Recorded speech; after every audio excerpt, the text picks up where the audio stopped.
Let's hope this thing turns on. It's been a couple weeks and this battery is old.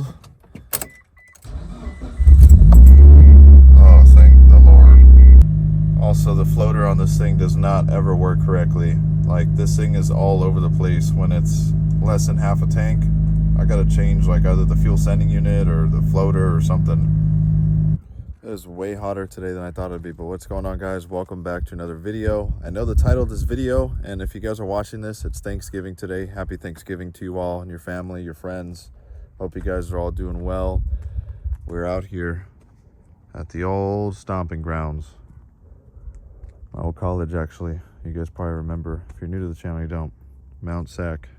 This would be like the sickest lot ever to host a car meet, actually. When I was going here, I was talking to the student council or somebody, one of the counselors, student council, what am I saying? That's like grade school stuff, about hosting a meet here because Mount Sac had a car club.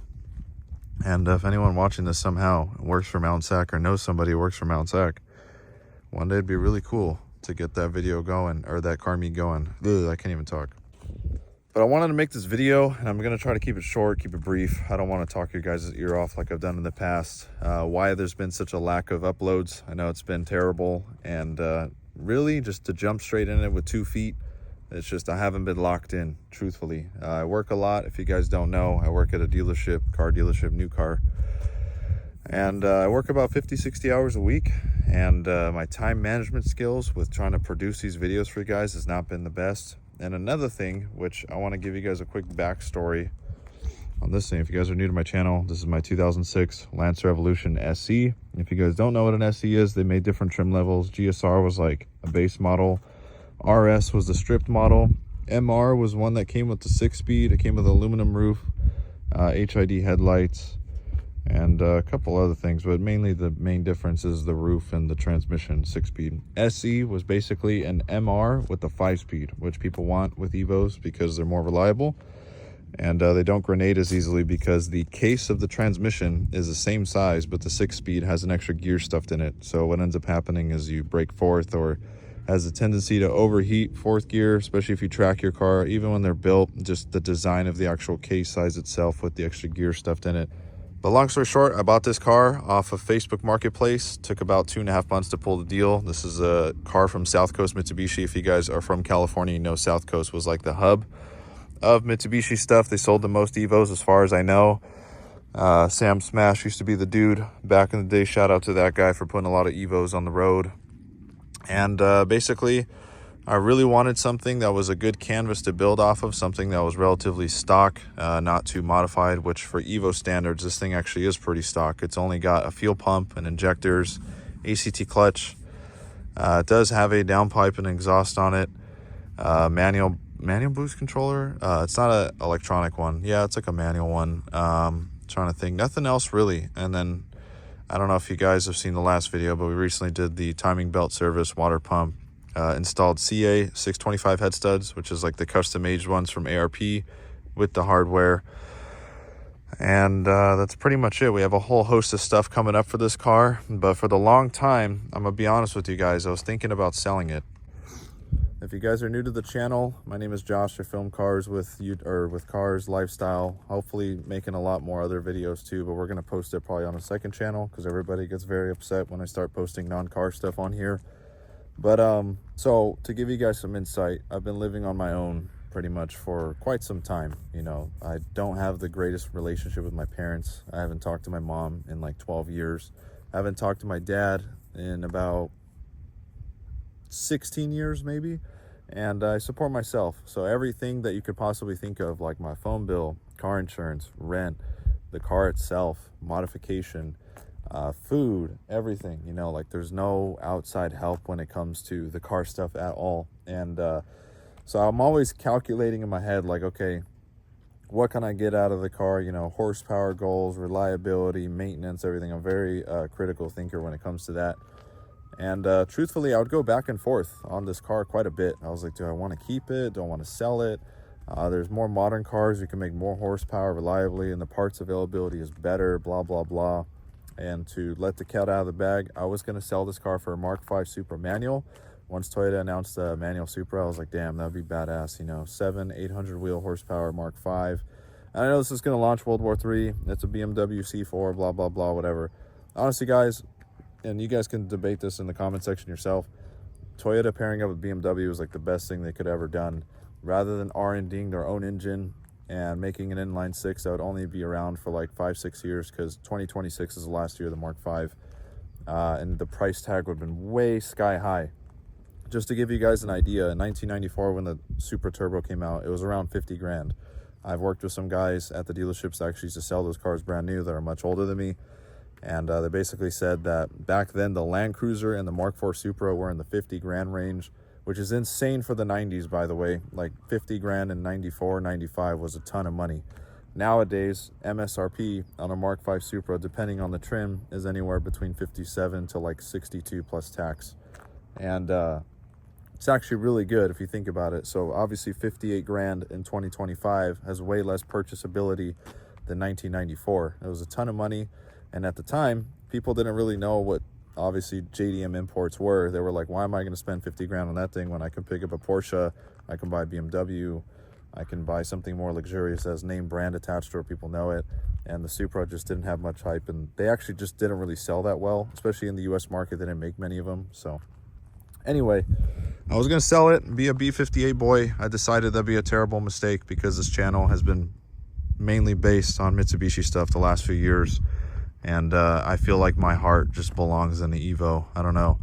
There's just something about these cars that are just so raw, and they have so much heritage. And if you guys know, I'm sure a lot of you guys watching this are Evo dudes, so you guys know, like, just the Evos are special. Even though the platform is so taxed, like, there's so much stuff for this car that makes no sense. Like, why are the drip moldings $1,000 per side? That makes no sense. Why is the timing belt kit like $1,000? Which I didn't pay that, thank God, when I got my timing kit. Shout out to Sam Spec. If you guys don't know, my buddy Sam owns a really cool Evo shop, and I'm gonna post some clips of his car right now.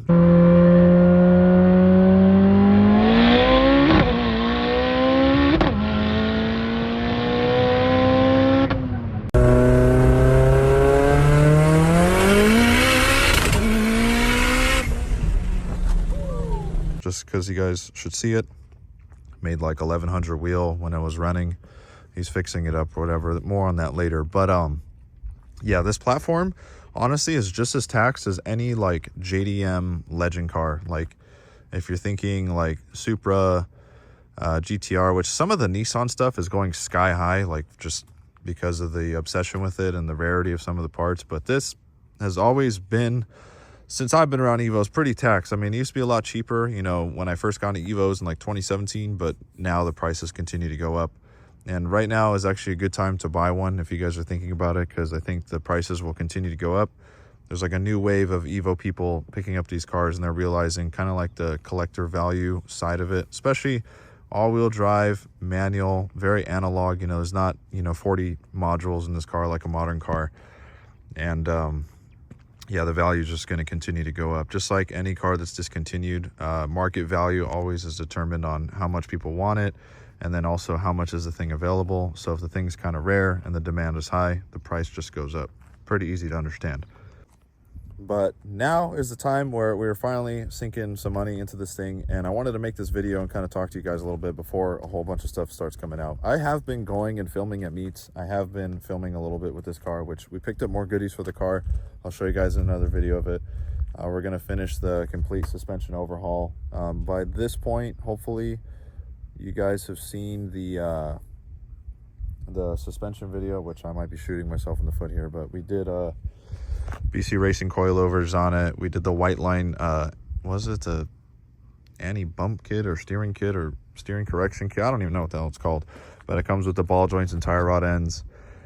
Soon we're going to do the front control arm bushings. We are going to do the rear control arms, which I'll show you guys which one I got. I got them on a great deal. Shout out OfferUp. And we're going to slowly piece this thing together. I have had wheels for it for a long time, sitting at my friend Lorenzo's house. Lorenzo, if you're watching this, I'm sorry it's taken so long to get them from you. We're going to get the rear quarters rolled. Most people don't pull the fenders or roll the fenders on the Evos because they're aluminum, and it's just not a good mix to try to roll that. But anyway, most people sometimes go to aftermarket fenders that are steel, but obviously I want to keep the aluminum because it's way lighter, and I don't care. I'm not trying to fit anything crazy on this car. So get the quarters pulled, possibly shaved, I don't know. Then I can put the wheels on it. We also have a JDM bumper for the car.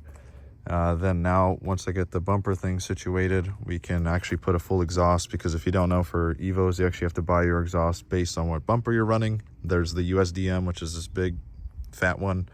And then the JDM one has like the little, almost kind of like built-in diffuser, and it's more flat, like it's kind of pushed in. Looks more squared off, honestly. The main reason they had to use this one for the US is because the safety standard didn't pass the crash test with the other bumper on there, so they had to redesign a bumper for the US market, possibly Canada too, I don't know, but at least for US. And yeah, we are gonna get this thing cleaned up. I want to add gauges. I don't know how this car runs. This car was tuned a really long time ago. It was tuned by Tuning Technologies, Alfred. Car runs really good. It doesn't have any issues cold starting on E85 or anything, as you guys saw in the beginning of the video. Car's been sitting for like 2.5 weeks, starts first try. But I do want to get the car retuned just to know that like everything is safe with it, as far as like the timing and the boost and everything. Add some gauges so I can kind of monitor oil pressure, the air fuel ratio, how much boost it's actually hitting, things like that. And then we're also going to add an electronic boost controller, because it's better for tuning. Switch up the intake, add a little more airflow, clean up the bay, possibly reroute the battery to the trunk. Don't know yet, or if I'll go with the motorcycle battery. I don't like the motorcycle battery because I don't drive my car enough, so honestly it dies. Like, if you really don't drive your car a lot, do not get the motorcycle battery. I know what you're thinking, I'll leave it on a battery tender. I don't live in a house.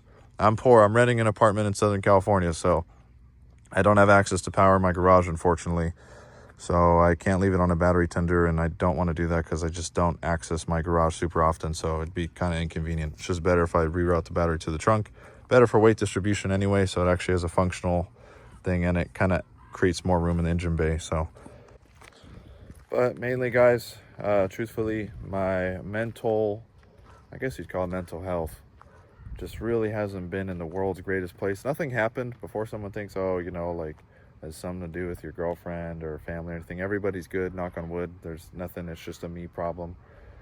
We all go through phases, you know, like we have good times and bad times, and truthfully, we're our own worst enemy sometimes, honestly. Like, your mind is more powerful than any drug out there, I can promise you that.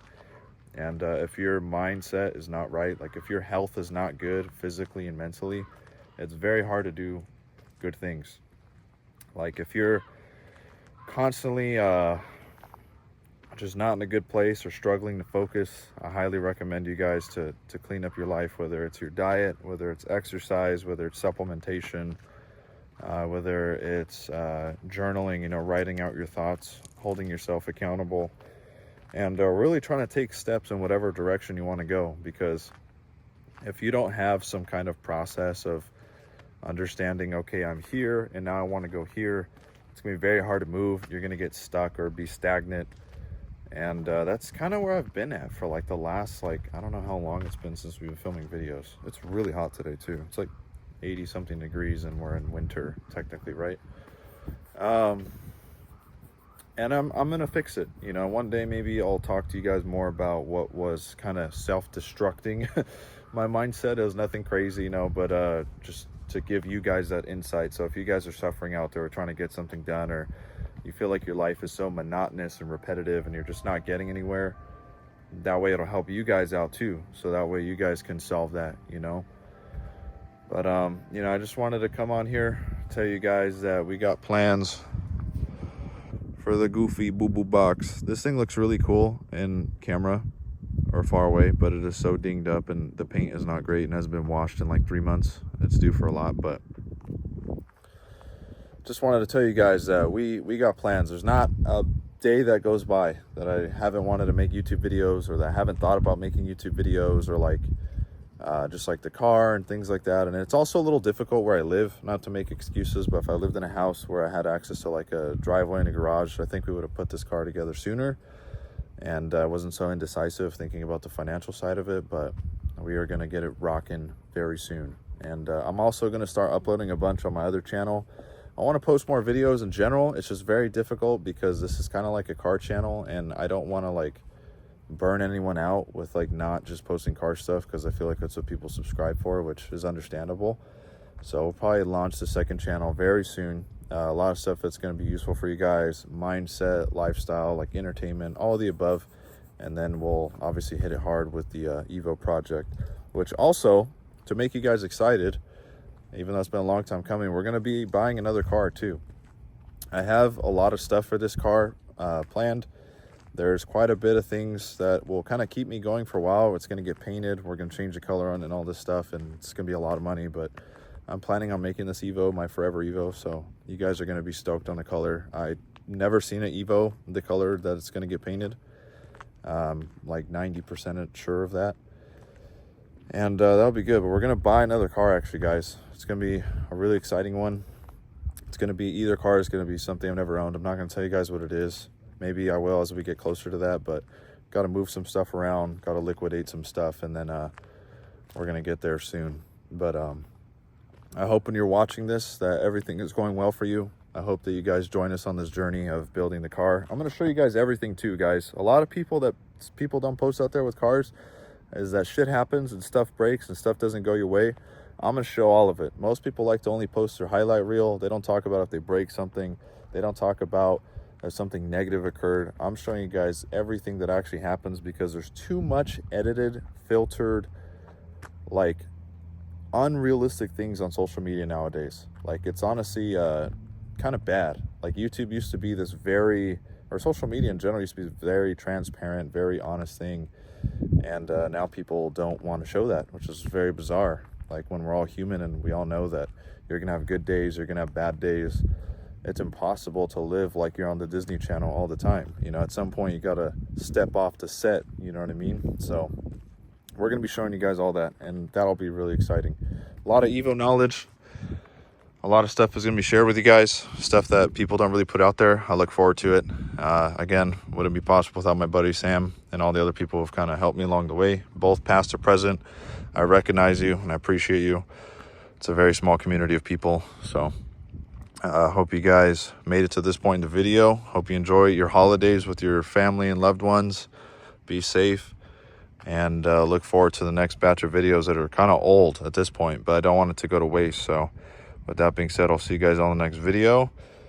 Peace out.